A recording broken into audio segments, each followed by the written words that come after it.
예배소서 1장 14절에서 22절까지 말씀입니다. 예배소서 1장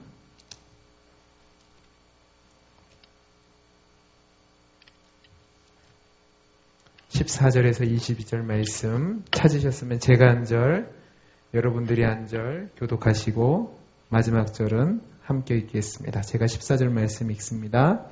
이는 우리의 기업의 보증이 되사 그 얻으신 것을 속량하시고 그의 영광을 찬송하게 하려 하심이라.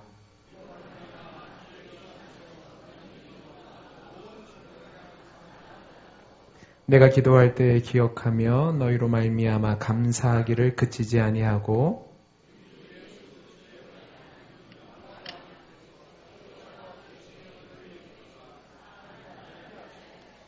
너희 마음의 눈을 밝히사 그의 부르심의 소망이 무엇이며 성도 안에서 그 기업의 영광의 풍성함이 무엇이며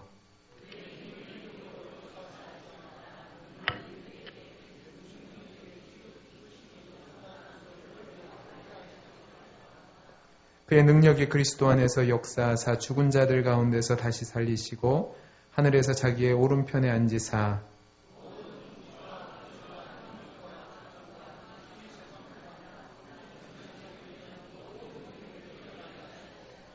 또 만물을 그의 발 아래에 복종하게 하시고 그를 만물 위의 교회의 머리로 삼으셨느니라. 교회는 그의 몸이니 만물 안에서 만물을 충만하게 하시는 이의 충만함이니라. 아멘. 우리 옆에 있는 분들과 인사하겠습니다. 반갑습니다. 반갑습니다. 저는 오늘 저녁 오후와 다음 주 오후 시간에 2주에 걸쳐서 교회가 무엇인지에 대해서 여러분과 말씀을 나누려고 합니다.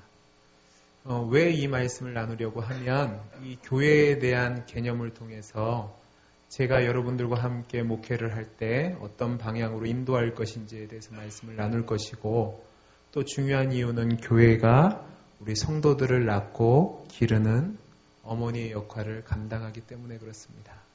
여러분들은 교회가 무엇이라고 생각하십니까? 굉장히 간단한 질문이지만 여러분이 자신 있게 대답하기가 그렇게 쉽지 않은 질문입니다. 이 질문에 따라서 신앙생활에 대한 이해와 우리가 섬기는 교회의 방향이 결정이 됩니다. 그러므로 교회가 무엇인가에 대한 바른 이해는 그리스도인에게 있어서 굉장히 중요한 문제 중에 하나라고 말할 수 있습니다. 문제는 요즘 많은 교회에 출석하는 성도들 가운데 교회에 대한 바른 이해를 갖지 못해서 신앙생활을 바로 하지 못하는 분들이 많다는 사실입니다. 우선 저는 오늘 교회에 대한 잘못된 개념을 말씀드림으로써 오늘 설교를 시작하려고 합니다. 저는 개인적으로 요즘 교회의 가장 큰 문제를 교회가 세상의 물질 만능주의와 세속주의에 물들어서 기독교적 고객 중심주의가 만연한 것이라고 생각합니다. 분명히 교회는 예수를 그리스도로 구주로 고백하는 성도들이 함께 모여 하나님을 예배하고 주님의 몸된 교회를 세워가야 하는데 내 구미에 따라서 교회를 선택하고 예배 보기 위해 출석하는 곳으로 교회를 생각하는 성도들이 많다는 사실입니다. 그들에게 있어서 교회는 단지 일주일에 주일 한 번 내가 원하는 곳에 가서 예배를 드리는 곳으로 내 종교적인 의무를 다하는 곳입니다. 이것이 문제가 되는 것은 교회의 본질을 놓친 것이기 때문에 그렇습니다.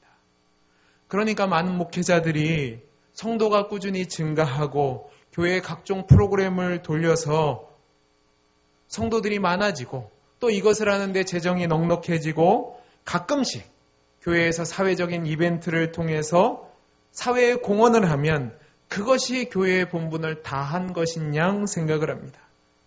그리고 교회 성도님들은 교회의 영적인 부분을 책임지는 것은 모두 교역자의 몫이고 나머지는 성도들은 그것을 받아들인 입장으로 내 느낌이 좋으면 끝나는 겁니다.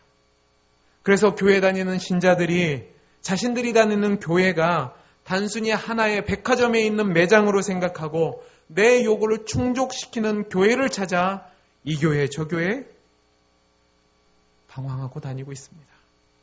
능력 있는 목회자가 있는 교회, 교회 외양이 크고 멋들어진 교회, 예배를 드리고 안락한 그리고 편안함을 제공하는 멋진 교회, 멋진 찬양대와 성가대와 그리고 수려한 언변으로 감동을 주는 설교자가 있는 교회, 제자훈련, 여성사역, 교회 학교사역들이 최상의 것으로 준비되어서 내가 가서 편안하게 예배를 보고 주일 하루를 보낼 수 있는 교회, 그런 교회들을 찾아다닙니다. 그러니까 내 마음에 들지 않으면 뒤도 돌아보지 않고 다음 주에 교회를 옮겨버립니다. 아무런 죄의식도 없고 거리낌도 없습니다. 이렇게 이루어지는 교회의 관계는 마치 백화점에서 쇼핑하는 고객과 점포의 매장에서 일하는 점원과의 관계와 크게 다르지 않습니다.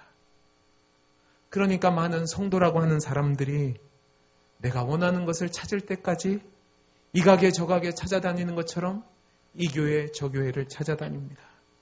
그리고 교회 안에서 내 이름을 내놓는 것을 싫어합니다. 익명으로 봉사하기도 싫고 다른 사람들과 관계 맺는 것도 싫으니까 아무도 모르게 저 뒷자리에서 예배드리고 조용히 사라지기를 원합니다.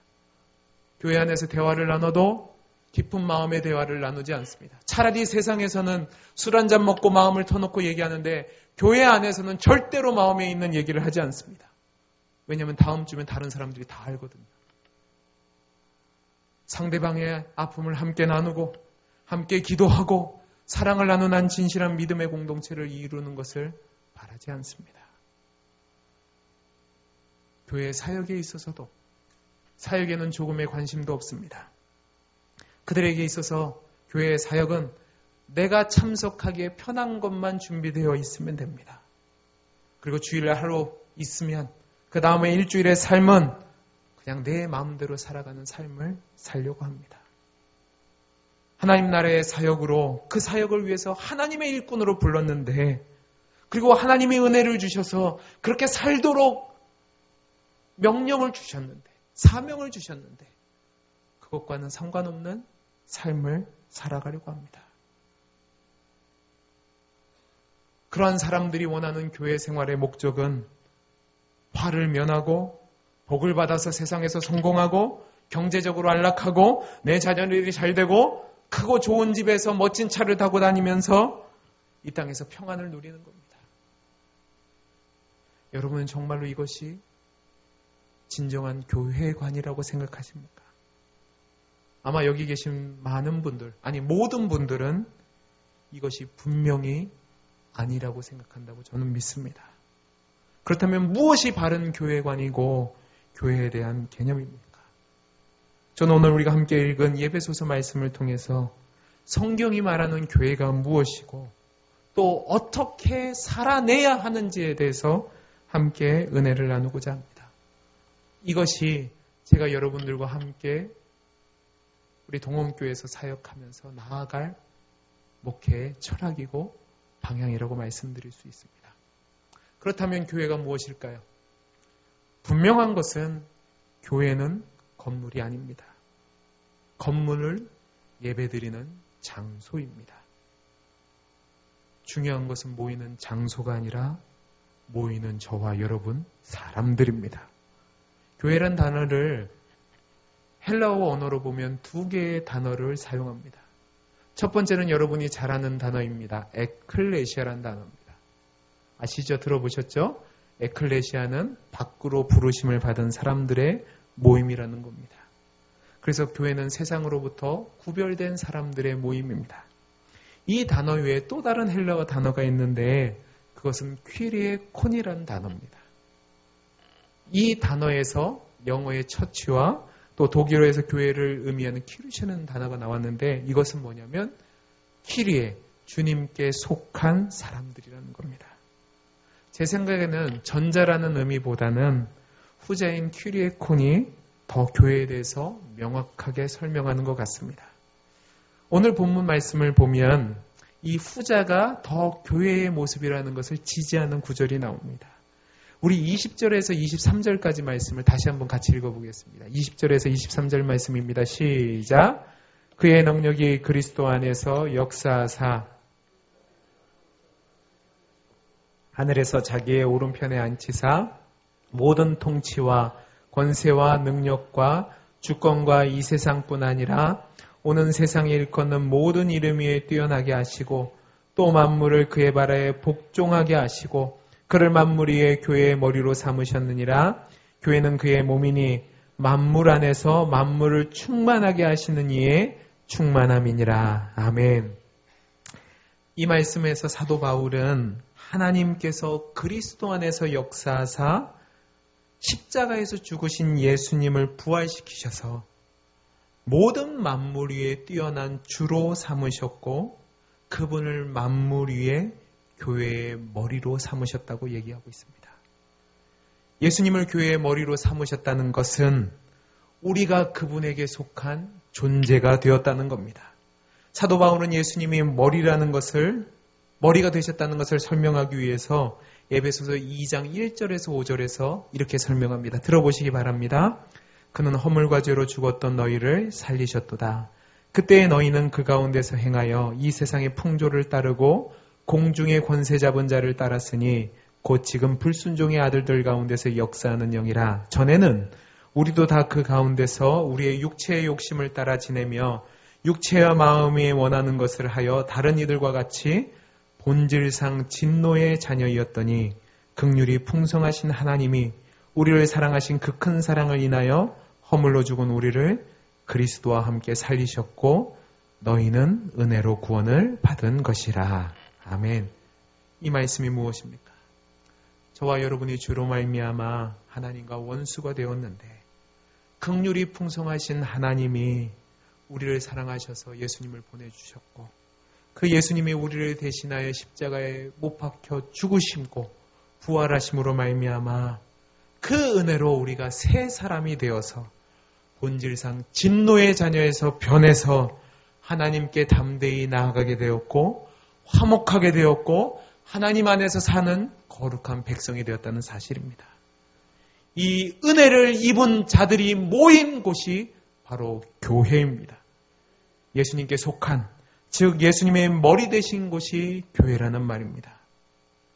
저와 여러분 모두는 어떠한 조건이나 실력이나 능력이 있어서 이곳에 계신 것이 아니라 예수 그리스도의 피로 말미암아 그 은혜로 하나님의 자녀가 되어서 이 자리에 나오게 된 겁니다. 따라서 교회는 그리스도의 은혜가 아니면 세워질 수 없는 곳입니다. 아멘이시죠? 그리스도의 은혜가 아니면 세워질 수 없는 곳이 교회입니다. 따라서 저와 여러분은 예수님을 믿고 신앙생활하는 그 순간부터 머리 대신 그리스도에게 접붙여진 존재입니다. 이게 가능하게 된 것은 저와 여러분의 수고와 열심과 결단이 아니라 하나님의 은혜 때문입니다. 따라서 교회의 주인은 그리스도이십니다. 아멘이세요? 정말로 아멘이셔야 됩니다. 교회 내 주인은 사람이 아닙니다. 목사도 교회의 주인이 아닙니다. 장로님들도 교회의 주인이 아닙니다. 성도님들도 교회의 주인이 아닙니다. 인간은 어느 누구도 교회의 주인이 될 수 없습니다. 저와 여러분이 교회에 다닐 수 있게 된 것은 하나님이 은혜 주셔서 그렇게 된 겁니다. 은혜 입은 자라는 말입니다. 그래서 교회의 주인 대신 그리스도의 뜻을 따라 하나님의 명령에 순종하고 내가 있는 그곳에 하나님의 주권이 나타나도록 해야 하는 것, 그것이 교회가 교회되는 겁니다. 이 사실을 모르니까 목사들은 자신이 주인인 것처럼 내 뜻과 내 생각대로 교회를 운영합니다. 교회의 힘이 커지고 교회가 부흥되면 그것이 마냥 내가 한 것처럼 성도들을 함부로 대하고 성도들을 이용해서 자신의 뜻을 이루려고 합니다. 하나님의 은혜와 섭리로 교회가 커졌음에도 불구하고 내 능력대로 그렇게 된 것처럼 주인 행세를 합니다. 그러니까 교회를 세습시키고 제왕적인 목회를 하는 겁니다. 성도님들은 어떻습니까? 교회의 주인은 사람이 아니라고 말씀을 드렸습니다. 이것을 모르니까 내 마음대로 교회를 선택하고 내 마음대로 교회를 좌지우지하려고 하는 겁니다. 세상의 힘과 명예를 가지고 교회에 들어와서 직분을 사고 그것으로 교회에서 큰 목소리를 내고 오래된 성도님들은 이 교회가 마치 내 것인 양 내 지분을 요구하면서 터줏대감 노릇을 하려고 합니다. 새로운 사람들을 배척합니다. 교회의 직분들은 자신들만 가지려고 합니다. 여러분, 이것은 교회가 무엇인지 모르기 때문에 나타나는 죄악된 현상입니다. 교회는 다시 한번 말씀드리지만 머리 대신 그리스도 안에서 그리스도에게 속한 자들이 모인 모임입니다. 그러면 저와 여러분 모두는 주인이 아니라 주인 대신 그리스도에게 순종하면서 살아가야 합니다. 이 사실을 갈라디아서 2장 11절에서 14절 말씀을 보면 명확하게 설명하고 있습니다. 우리 좀 번거롭지만 성경을 찾아보겠습니다. 갈라디아서 2장입니다. 갈라디아서 2장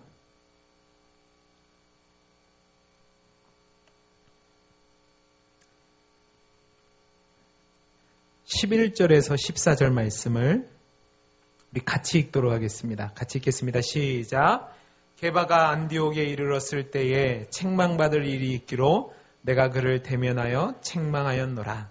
야고보에게서 온 어떤 이들이 이르기 전에 게바가 이방인과 함께 먹다가 그들이 오매 그가 할례자들을 두려워하여 떠나 물러가매 남은 유대인들도 그와 같이 외식함으로 바나바도 그들의 외식에 유혹되었느니라. 그러므로 나는 그들이 복음의 진리를 따라 바르게 행하지 아니함을 보고 모든 자 앞에서 게바에게 이르되 내가 유대인으로서 이방인을 따르고 유대인답게 살지 아니하면서 어찌하여 억지로 이방인을 유대인답게 살게 하렸느냐 하였노라. 아멘. 이 말씀을 보면 사도 베드로가 안디옥에서 외식하는 장면을 보고 바울이 베드로를 책망했다고 기록되어 있습니다. 여러분 이것을 그냥 쉽게 보시면 안 되는 게 사도행전 15장을 보시면 당시 예루살렘 공의회에서 지도자의 역할을 했던 것이 베드로입니다. 그리고 그 베드로는 사도 바울을 이방인의 사도로 공인하는 것을 주도했습니다. 당시 베드로가 교회에 흩어진 모든 주님의 몸된 교회의 지도자의 역할을 했다는 말입니다. 그런데 이름도 없고 사람들이 인정도 안 했던 그 신참 사도인 바울을 인정해서 교회의 일꾼으로 세웠는데 이 신참이 베드로를 향해서 손가락질하면서 책망하는 겁니다. 여러분 이것을 지금 우리 교회로 하면 신참 전도사가 교회 담임 목사님에게 찾아가서 당신 잘못했으니까 똑바로 살래요 얘기하는 겁니다. 여러분 이런 일이 벌어지면 무슨 일이 일어날까요? 제가 아멘을 해야겠죠, 그죠? 쉽지 않은 일입니다. 그런데 오늘 본문을 보면 베드로는 이 바울의 책망을 받아들입니다. 어떻게 이것이 가능하죠? 그것은 교회의 머리가 베드로가 아니라 그리스도이기 때문에 그렇습니다. 사랑하는 동원교회 성도 여러분, 우리 동원교회가 진정으로 하나님이 원하시는 바른 교회가 되기를 원하십니까? 그렇다면 첫 번째 발걸음은 이 교회의 주인은 그리스도이십니다. 머리 대신 그리스도 안에 그 그리스도의 은혜 입은 자들이 모인 곳이 우리 동원교회라는 사실을 기억하시면 바른 교회의 첫 시작을 하시는 겁니다. 다음으로 교회는 머리 대신 그리스도 안에서 한 몸 된 공동체입니다. 예수님께서 머리라고 했을 때 우리 모두는 그리스도 안에서 한 몸 지체라는 사실을 기억해야 합니다. 지체라는 것은요, 그리스도 안에서 우리 중 누군가가 누리는 모든 영광은 우리의 것이고 누군가가 아프고 슬프면 우리 모두의 슬픔과 아픔이 되는 겁니다. 우리 중에 조금 모자라고 연약하고 부족한 지체가 있을 수 있습니다. 우리 중에 우리와는 다른 신분과 배경과 성향을 가진 지체들이 있을 수도 있습니다. 하지만 하나님께서 그 무한하신 긍휼 가운데 우리를 머리 대신 그리스도 안에 지체로 붙여놨습니다. 그렇다면 좀 부족하고 좀 연약하고 좀 모자란 사람이 있다고 해도 그 지체를 버릴 수는 없습니다. 예외는 있습니다. 예외가 무엇이냐면 주님의 몸된 교회를 더럽히는 죄악된 행위에서 돌이키지 않는다면 권고해서 교회의 말을 듣지 않으면 잘라내버려야죠. 그것을 제외하고 나와 좀 다르다고 나보다 좀 부족하다고 배척해서는 안 된다는 겁니다. 왜냐하면 우리 모두가 머리 대신 그리스도에게 지체로 부침받은 존재이기 때문에 그렇습니다. 사도 바울이 이 얘기를 예배소 교회에게 한 데는 이유가 있었습니다. 예배소 교회는 여러 가지 갈등의 요인들이 있었어요. 첫 번째는 헬라인으로 대표되는 이방인들과 유대인들의 인종적인 갈등이 있었습니다. 두 번째는 자유자들과 종들이라는 신분 간의 갈등이 있었습니다. 세 번째는 남자와 여자라는 성별의 갈등이 있었고 부한 자와 가난한 자의 빈부의 갈등이 있었고 학식이 있는 자와 학식이 없는 자의 지적인 갈등이 있었습니다.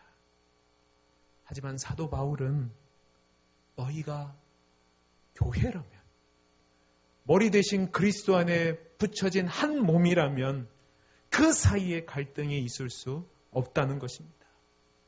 주님께서 머리가 되셨고 우리가 몸이 되었다면 함께 가야만 합니다.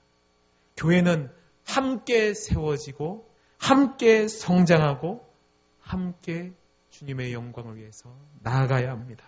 절대로 혼자 어느 누군가가 의해서 교회는 교회될 수 없습니다. 한번 생각해 보세요. 제가 오늘 점심을 너무 맛있게 먹었습니다. 너무 맛있게 먹었어요. 요리 솜씨가 대단하세요. 근데요, 입이 맨날 좋은 것만 먹는다고 제 모든 신체가 입만 된다고 하면 제가 뭐가 될까요? 바보 되는 겁니다. 우리 몸이 다 눈이면 어떻게 되겠습니까? 눈도 있어야 합니다. 코도 있어야 하고 손도 있어야 되고 발도 있어야 되고 심장도 있어야 되고 간도 있어야 되고 모든 장기들이 있어야 됩니다. 심지어 새끼 발톱도 있어야 합니다. 이 모든 것이 조화를 이룰 때 온전한 지체가 되는 겁니다. 절대로 교회는 어떤 힘 있는 사람이나 부유한 사람이나 능력 있는 사람들에 의해서 움직이지 않습니다. 여러분들 절대로 여러분 독단적으로 혼자 교회 일을 하려고 하지 마십시오. 언제나 내 옆에 있는 분과 함께 손을 잡고 주님의 몸된 공동체를 세워가야 합니다. 우리는 그리스도 안에서 한 지체로 고통도 함께 겪어야 되고 슬픔도 함께 겪어야 하고 기쁨도 함께 겪어야 하고 감사함도 함께 누려야 합니다. 제발 내 옆에 있는 김 집사님이 이 권사님이 잘 될 때 배 아파하지 마십시오. 아멘 안 하시면 안 돼요. 아멘 하셔야 돼요. 저 인간은 별로 하는 것도 없는데 잘 되고 나는 죽으라고 했는데 안 돼. 그러면 안 돼요. 그리스도에서 한 지체면 함께 축하해주고 함께 응원해주고 함께 아파해야죠. 제가 이렇게 생각한 데는 제 실패가 있었습니다. 부끄럽지만 제 얘기를 하나 하겠습니다. 제가 지금까지 23년을 사역했던 것 같아요. 근데 23년을 사역하면서 17년간을 중고등부 사역을 했습니다. 하나님 은혜 가운데 많은 열매들도 있었지만 제 기억 속에 남은 실패가 하나 있습니다. 신림동의 한 교회에서 중고등부 사역을, 중등부 사역을 했습니다. 중등부 사역을 했는데 하나님이 은혜 주셔서 5, 60명이던 아이들이 130명까지 늘었습니다. 그해 여름에 수련회를 가야 되는데 집사님 딸 2명이 찾아왔습니다. 이 2명의 아이들이 저한테 부탁을 하는 거예요. 목사님, 부탁이 있어요. 뭔데? 그랬더니 이 교회가 신림동이라는 지역적 특성 때문에 학교에서 소위 껌 좀 씹는 아이들이 좀 다녔습니다. 그 아이들이 가면 수련회 안 가겠다는 거예요. 제게 있어서 수련회는 굉장히 중요한 행사였습니다.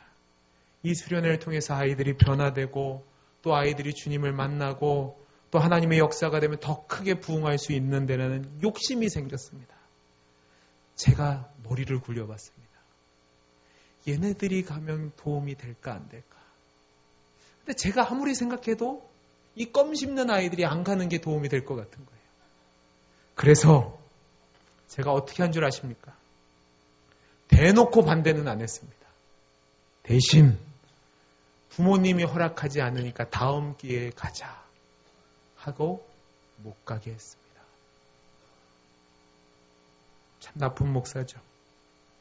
저는 그 결단을 내리면서 뭐라고 위안을 삼았냐면 다수를 위한 결단이라고 생각했습니다. 그때 어떻게 된 줄 아십니까? 그 껌 좀 씹는 아이들 10명이 교회를 떠났습니다. 그리고 더 무서운 일이 생겼습니다. 저한테 찾아왔던 이 2명이 교회에서 껌을 씹는 겁니다. 다른 애들을 괴롭히는 겁니다. 제가 지금까지도 그 아이들을 생각하면 너무 미안합니다. 하나님이 맡겨주신 아이들인데, 하나님이 보내주신 아이들인데, 내 마음대로, 내 편한 대로,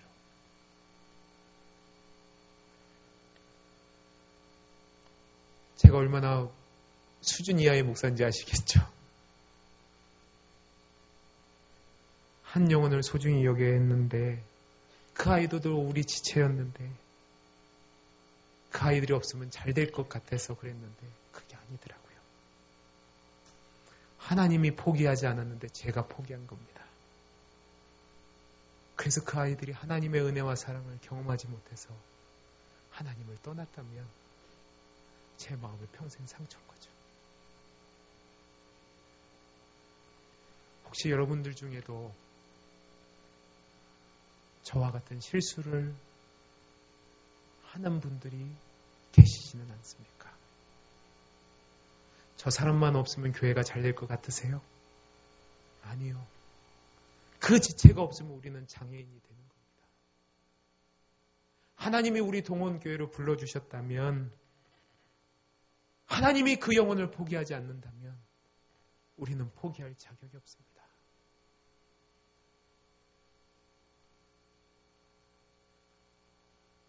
성경에서 우리가 본질상 진노의 자녀였다고 얘기하지 않습니까?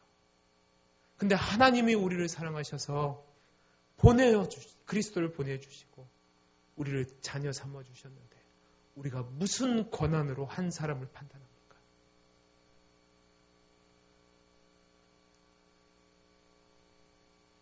사랑하는 성도 여러분,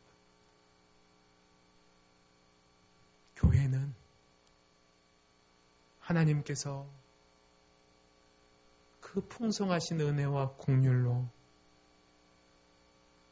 저와 같은, 여러분과 같은 모자란 사람들을 불러서 사랑 안에서 세워주신 곳입니다. 그렇다면 우리 모두는 나랑 달라도, 좀 부족해도 아끼고 사랑하고 이해하고 존중하고 세워가며 믿음의 공동체를 만들어 가야 합니다. 주님이 머리가 되셨다면 주님은 절대로 머리 혼자 천국에 가지 않으십니다. 생각해 보세요. 주님의 머리만 천국에 계실까요? 몸인 우리도 끌고 가시는 거죠. 그걸 성도의 견인이라고 얘기합니다. 그러면 우리가 그리스도 안에서 한 몸이 되었다면 절대로 내 옆에 있는 성도를 포기해서는 안 됩니다. 함께 가야죠. 주님의 뜻이고 주님의 약속이라면 우리는 머리 대신 주님의 뜻을 따라 지체로서 세워가고 하나님의 영광을 위해서 협력해서 주님의 아름다운 몸을 이루어가야 될 줄로 믿습니다. 마지막으로 교회가 머리 대신 그리스도의 지체라면 몸은 머리를 따라가야 합니다. 그러면 교회가 따라가야 될 주님의 뜻은 무엇일까요? 따라해 보시기 바랍니다. 사랑하라. 다시요. 사랑하라. 사랑하는 겁니다. 요한일서 4장 16절을 보면 이렇게 되어 있습니다. 하나님이 우리를 사랑하시는 사랑을 우리가 알고 믿었노니 하나님은 사랑이시라. 사랑 안에 거하는 자는 하나님 안에 거하고 하나님도 그의 안에 거하시느니라. 아멘. 이 말씀을 보면 하나님이 사랑이시니까 우리가 사랑하지 않으면 하나님을 알지 못하는 거라고 말씀하고 있습니다. 그 사랑이신 하나님이 저와 여러분을 사랑하셔서 아들 되신 그리스도를 보내어 주셨고 그 사랑으로 말미암아 저와 여러분이 하나님 은혜 안에 있다면 저와 여러분은 사랑해야 합니다. 세상과 교회를 구별하는 가장 큰 기준은 사랑하느냐, 사랑하지 않느냐입니다. 예수님은 이 사실에 대해서 마태복음 22장 36절에서 40절까지 이렇게 이야기하십니다. 선생님, 율법 중에서 어느 계명이 크니까? 예수께서 이르시되 내 마음을 다하고 목숨을 다하고 뜻을 다하여 주 너희 하나님을 사랑하라 하셨으니 이것이 크고 첫째 되는 계명이요 둘째도 그와 같으니 내 이웃을 내 자신같이 사랑하라 하셨으니 이 두 계명이 온 율법과 선지자의 강령이니라. 우리가 마음과 목숨과 뜻을 다하여 주 하나님을 사랑하는 것이 가장 큰 계명이고 주님을 사랑하는 것처럼 이웃을 사랑하는 것이 두 번째 계명이라고 말씀하고 있습니다. 또 요한복음에서는 제자들을 향해서 예수님이 너희가 서로 사랑하면 너희가 내 제자인 줄 세상이 알게 될 거라고 말씀하고 있습니다. 우리가 주님이 원하시는 진정한 교회가 되기를 원한다면 우리 교회는 사랑이 넘쳐야 합니다. 세상에서 누리지 못하는 사랑이 이곳에 있어야 된다는 말입니다. 요한계시록을 보면 정말로 무서운 말씀이 나옵니다. 요한계시록 2장을 보면 에베소 교인들을 향한 주님의 경고가 나옵니다. 여러분 지금 우리가 읽은 본문이 에베소서입니다. 그죠? 근데 예수님이 에베소 교회를 향해서 쓴 경고의 말씀이 나옵니다. 2장 1절에서 4절까지 말씀인데 들어보시기 바랍니다. 에베소 교회의 사자에게 편지하라. 오른손에 있는 7뼈를 붙잡고 7 금촛대 사이를 거니시는 이가 이르시되 내가 내 행위와 수고와 내 인내를 알고 또 악한 자들을 용납하지 아니한 것과 자칭 사도라 하되 아닌 자들을 시험하여 그의 거짓된 것을 내가 드러낸 것과 또 내가 참고 내 이름을 위하여 견디고 게으르지 아니한 것을 하노라. 그러나 너를 책망할 것이 있으나니 너의 처음 사랑을 버렸느니라. 여러분 보세요. 이 에베소 교회는 행위와 수고와 인내가 있었습니다. 악한 자들을 용납지 않은 신앙의 정절도 있었습니다. 그리고 거짓을 분별해내는 지혜도 있었습니다. 또 참고 견디고 인내하는 열심과 부지런함도 있었습니다. 근데 문제가 무엇입니까? 처음 사랑을 잃어버렸습니다. 처음 사랑 잃어버린 교회를 향해서 주님이 뭐라고 얘기하시냐면 촛대를 옮겨 버리시겠다고 경고합니다. 촛대를 옮긴다는 얘기는 뭐냐면 교회가 교회되지 않겠다는 겁니다. 그러면 우리가 어떻게 사랑을 해야 됩니까? 크게 두 가지 방향으로 나타나야 됩니다. 첫 번째는 하나님을 향한 사랑이 끊임없이 나타나야 합니다. 그리고 그 사랑의 표현은 예배입니다. 제가 오늘 아침에도 말씀드린 것처럼 하나님을 가장 존중히 여기는 것이 예배입니다. 하나님을 사랑하니까 내 모든 것을 드리는 것이 예배인 거죠. 세상의 것을 사랑하지 않겠다고 다짐하는 것이 예배입니다. 내가 가진 거 주님이 사랑해 주셔서 내가 이렇게 됐으니까 다 드리고도 아깝지 않게 하는 것이 예배인 거죠. 다윗을 기억해 보십시오. 다윗이 하나님이 성전을 못 짓게 했습니다. 근데 자기 아들이 성전 짓게 하기 위해서 자신의 모든 것을 다 드렸을 뿐만 아니라 이스라엘 백성도 하나님 앞에 예물을 드리게 했습니다. 그리고 나서 다윗이 하나님께 뭐라고 기도한 줄 아십니까? 하나님 내가 짓게 뭔데?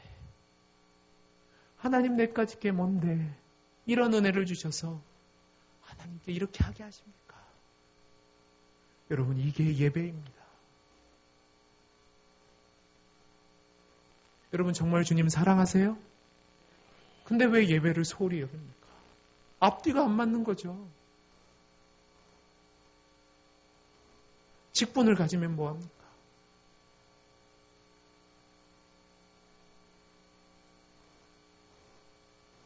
정말로 여러분이 주님을 사랑하신다면 여러분을 거룩한 산 제물로 하나님을 예배하는 것에 여러분의 인생을 드리시길 간절히 소원합니다.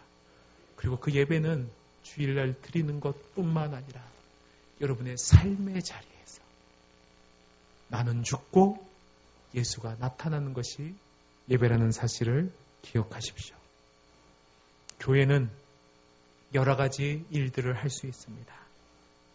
사역도 있고 구제도 있고 사회사업도 있고 나라를 위해서 일도 해야 됩니다. 친목도 있어야 합니다. 근데 교회가 교회되는 가장 큰 정체성은 무엇이냐면 하나님을 예배하는 겁니다. 저는 우리 사랑하는 동원교회 성도님들이 하나님께 정한 시간에 드리는 예배에 목숨을 거시는 귀한 성도님들 되시기를 간절히 소원합니다. 두 번째로 교회는 이웃을 사랑해야 합니다. 이웃을 사랑하는 것도 내가 하는 것이 아니라 주님을 사랑하는 것의 표현입니다. 베드로전서 2장 9절에서 10절 말씀을 보면 이렇게 나와 있습니다. 그러나 너희는 택하신 족속이요 왕같은 제사장들이요 거룩한 나라요 그의 소유가 된 백성이니 이는 너희를 어두운 데서 불러내어 그의 기이한 빛에 들어가게 하신 이의 아름다운 덕을 선포하게 하려 하심이라. 너희가 전에는 백성이 아니더니 이제는 하나님의 백성이요 전에는 긍휼을 얻지 못하였더니 이제는 긍휼을 얻은 자니라. 자, 보세요. 이 말씀을 보면 우리가 하나님의 은혜로 택하신 족속, 왕같은 제사장, 거룩한 나라, 하나님의 소유가 된 백성이 되었다고 말합니다. 왜 이렇게 하셨습니까? 그것은 우리로 하여금 아름다운 덕을 선포하게 하시기 위해서 그렇게 하셨다는 겁니다. 그 아름다운 덕이 무엇입니까? 긍휼함을 받을 자격이 없는 우리를 긍휼하게 하신 하나님의 은혜를 힘입어 이웃에게 사랑을 증거하는 겁니다. 내 옆에 있는 지체들을 사랑하는 겁니다. 그게 그리스도 안에서 교제이지요. 그리고 세상을 향한 긍휼은 무엇입니까? 물론 구제해야 됩니다. 더 큰 긍휼이 무엇일까요? 여러분, 자녀에게 물고기를 주시겠습니까? 물고기 잡는 법을 알려주시겠습니까? 물고기 잡는 법을 주셔야겠죠. 그러면 그들에게 단지 돈 몇 푼을 주시는 걸로 구제하시겠습니까? 아니면 복을 누릴 수 있는 방법을 알려주시겠습니까? 그게 무엇입니까? 생명 되신 그리스도를 증거하는 겁니다. 교회가 교회되기 위해서는 그 이웃을 향한 사랑으로 복음을 증거하는 것이 멈춰서는 안 됩니다.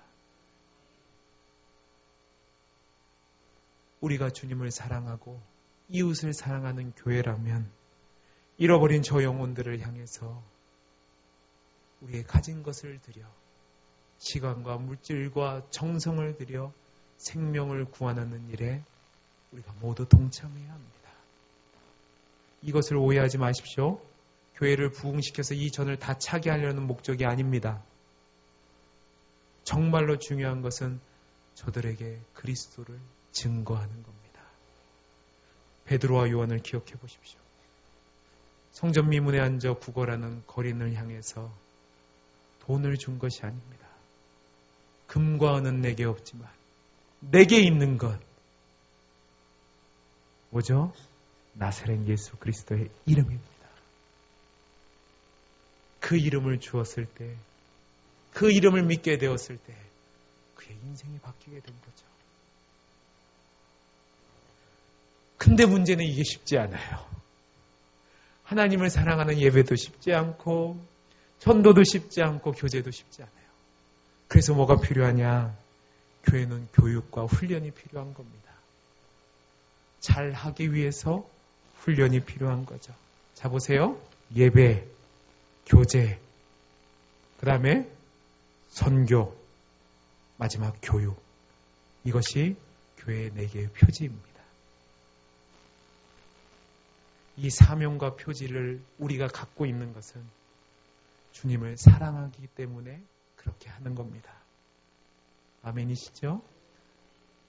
말씀을 마치겠습니다.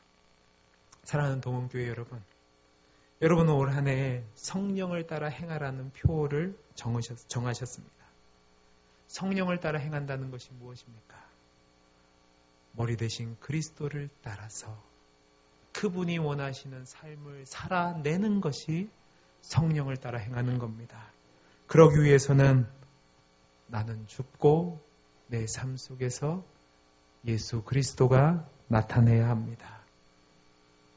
우리가 그리스도 안에서 믿음의 공동체를 이루고 주님이 원하시는 뜻을 따라 행할 때 성령이 우리 안에서 역사하셔서 크신 능력을 이룰 줄로 믿습니다. 한 가족 되어서 너무 행복합니다. 부족한 사람을 불러주셔서 이렇게 주님의 몸된 교회를 섬길 수 있게 하신 하나님의 은혜도 감사하고 또 부족한데 이렇게 청빙해 주셔서 함께 동역할 수 있는 은혜 주신 것도 감사합니다. 저는 저와 여러분이 하나님이 허락하시는 그 순간까지 제 바람은 우리 서창수 목사님이 은퇴하셨던 것처럼 우리 교회에서 은퇴하고 싶습니다. 아멘을 안 하시는 이유는 뭐죠? 네, 감사합니다. 여러분이 부족하니까 기도로 도와주십시오. 제가 잘못하면 뒤에서 수근수근 하지 마시고 대놓고 얘기하십시오. 잘하라고. 그러면 받아들이겠습니다. 그래서 제가 아까 말씀드렸죠. 좋은 교회는요, 좋은 목사가 있어야 됩니다. 근데 좋은 목사는 좋은 성도님들이 만들어가 주시는 겁니다. 여러분들이 사랑으로 저를 섬겨주시고 또 저도 부족하지만 주님의 명령을 따라 사랑으로 섬기고 교회를 세워간다면 저는 우리 동원교회가 주님이 원하시는 머리 대신 주님이 원하시는 귀한 믿음의 교회가 될 줄로 믿습니다. 이 교회의 복을 누리고 이 사명을 따라 행하는 우리 귀한 동원교회가 되기를 간절히 소원합니다. 기도하겠습니다. 사랑이 많으신 하나님 아버지, 주님의 몸된 동원교회를 함께 섬길 수 있는 은혜 주시니 감사합니다. 우리 동원교회가 머리 대신 그리스도의 뜻을 따라 한 몸을 이루는 귀한 믿음의 공동체가 되게 해 주옵소서. 예배와 교제와 전도와 교육이 끊임없이 이루어져서 그리스도의 장성한 분량에까지 자라며 주님 오실 때까지 성령을 따라 행함으로 말미암아 하나님의 능력이 나타나는 교회, 하나님의 생명력이 있는 교회, 하나님이 주인 되시는 교회, 진정한 교회 되는 교회가 될 수 있도록 복을 허락하여 주옵소서. 은혜 주실 줄 믿고 감사하며 사랑 많으신 예수님 이름으로 기도하옵나이다. 아멘. 이제는 우리